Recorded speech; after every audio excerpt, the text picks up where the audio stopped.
இன்றைக்கி ஒரு 3 ஷேர் பற்றி பார்க்கலாங்க. ஒரு 3 ஷேர் வந்து இன்றைக்கி ஏறும்னு சொல்லி டார்கெட் ப்ரைஸ் போட்டிருக்காங்க. So Gujarat alkalis and chemicals பார்த்தீங்கன்னா 760 790. அதாவது இந்த ஷேரை பார்த்தீங்கன்னா நேற்று நம்ம வீடியோவில் பார்த்துருந்தோம்.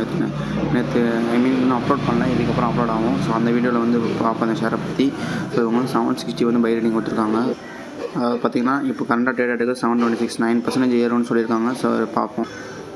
நம்ம நெக்ஸ்ட்டு ஷேர் பார்க்க போது பார்த்திங்கன்னா நாய்செல் லிமிடெட். இவன் பார்த்திங்கன்னா தொடர்ந்து ஏறிட்டு தாங்க இருக்கான். எங்கேருந்து ஏறிட்டுருக்காங்க 26ஆந்தேதிலேருந்து ஏறிட்டுருக்காங்க. 6ஆம் மாதத்துலேருந்து ஏறிட்டுருக்காங்க. தொடர்ந்து மேலே தாங்க போயிட்டுருக்கான். ஸோ வந்து இவன் வந்து இவன் வந்து டார்கெட் ப்ரைஸ் பார்த்திங்கன்னா 315 320 போகும்னு சொல்லியிருக்காங்க. அதை கிராஜுவலாக 13% இன்க்ரீஸ் ஆகும்னு சொல்லியிருக்காங்க. நெக்ஸ்ட்டு பார்த்தீங்கன்னா ஹெச்டிஎஃப்சி பேங்க் கூட பாருங்களேன், $2313 இருக்காங்க. அவனும் தொடர்ந்து ஏறிட்டு தாங்க இருக்கான். ஸோ இவனையும் வந்து பார்க்கலாம். 7% நீங்கள்